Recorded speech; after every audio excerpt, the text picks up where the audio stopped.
Bonjour à tous. Aujourd'hui, nous recevons Stéphane Bellini, spécialiste en gestion des ressources humaines et professeur à l'IAE de Poitiers. Stéphane, bonjour. Bonjour. Premier podcast du Praxis 4 et premier podcast pour vous, Stéphane. Nous allons donc parler de votre article « De qui Alexei Stakhanov est-il le héros ?»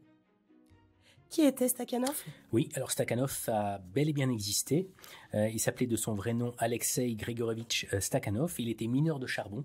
Il est connu pour ses exploits en termes de production, puisque il va devenir héros du travail socialiste, qui est une vraie décoration, une vraie reconnaissance institutionnelle dans l'URSS de l'époque. On est en 1935, et il est reconnu pour avoir explosé tous les records de production de l'époque, puisque à l'époque la norme était de 7 tonnes d'extraction de charbon par personne et par jour. Et lui, il va en extraire 102 tonnes. Donc il explose complètement tous les records. Donc ces exploits vont être retentissants, ils vont être reconnus non seulement au niveau de la mine, mais aussi par l'État soviétique, qui va donc en faire un héros national. Il y a longtemps eu un mythe autour de cette figure historique. Le mythe est-il déboulonné aujourd'hui ? Alors oui, très vite il a été déboulonné, puisque en fait on a très vite su que Stakhanov n'a pas agi tout seul. Tout seul, il était perforateur, tout seul il ne pouvait pas, c'était pas humainement possible de réaliser les exploits qu'il prétendait faire.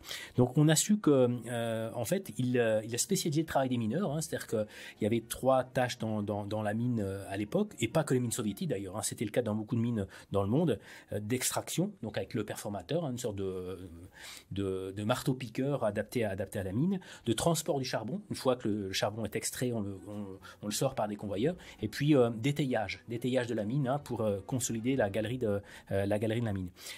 Donc voilà, jusqu'alors, chaque mineur était un peu polyvalent. Et lui, il a spécialisé les tâches des équipes, et il s'est approprié seul la performance de ses équipiers. Et de cette manière, il a gonflé sa production personnelle. Donc voilà, en fait, il a fait du taylorisme sans le savoir, et c'est ce qui lui a valu sa gloire. Puisqu'on a su que ses exploits étaient surestimés, pourquoi les pouvoirs soviétiques ont laissé l'histoire se propager ? Alors, il est à peu près clair que les pouvoirs soviétiques n'ignoraient pas ce qui s'était passé.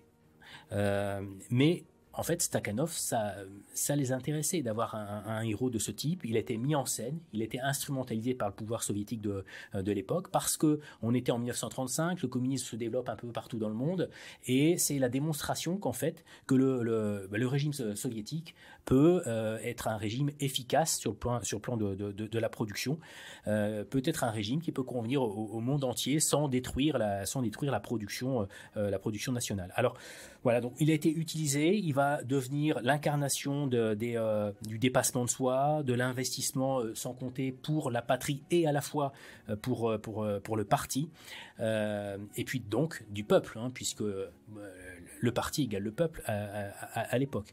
Staline à l'époque développe l'idée d'homme nouveau, d'un homme qui serait complètement dans l'idée du mouvement, du parti qui serait dévoué à la patrie, et Stakhanov arrive à point nommé pour être l'incarnation de ces idéaux-là.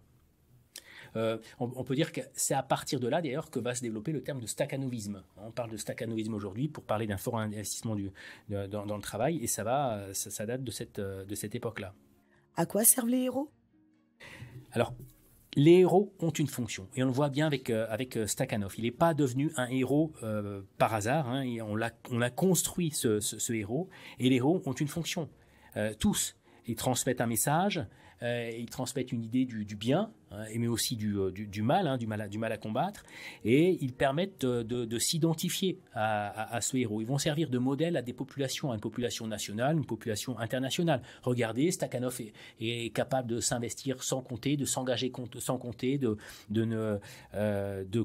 développer des efforts apparemment démesurés. Eh bien, faites pareil. Soyez les modèles du socialisme de l'époque. Donc voilà, un héros, ça a une fonction. Ça a une fonction dans l'URSS de l'époque, mais ça a la même fonction, sert de modèle, à transmettre des messages, à dire ce qui est le bien et ce qui est en creux, ce qui est le mal, dans toutes les sociétés et dans toutes les organisations.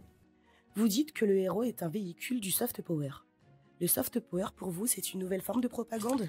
Le soft power, c'est une propagande qui ne dit pas son nom, qui ne se revendique pas comme étant une propagande, qui se camoufle plus ou moins habilement derrière de belles histoires.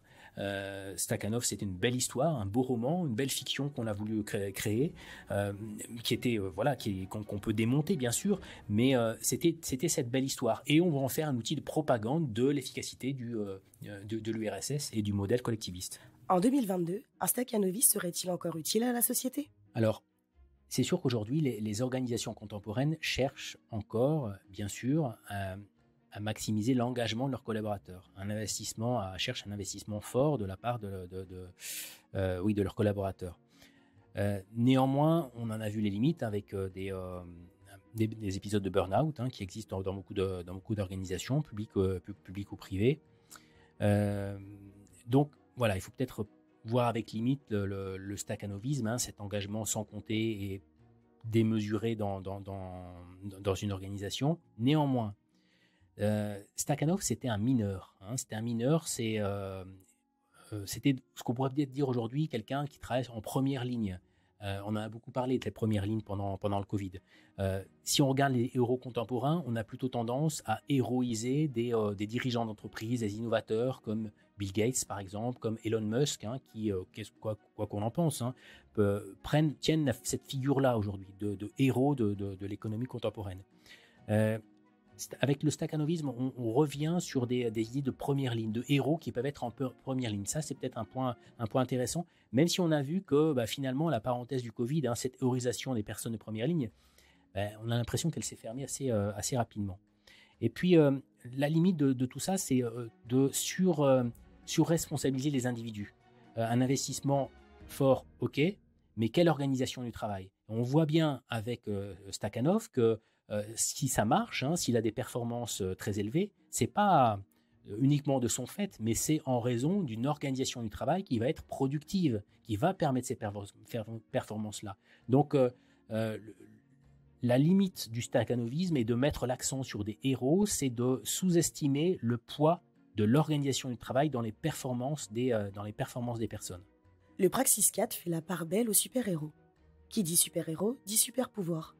Quels sont les super-pouvoirs d'aujourd'hui dans les organisations? Alors, si Stakhanov dispose d'un super-héros, c'est pas forcément dans sa force musculaire, bien sûr. C'est plutôt dans sa capacité à s'adapter au système. Il a bien compris ce qui était valorisé par l'organisation de l'époque, par le système collectiviste de l'époque.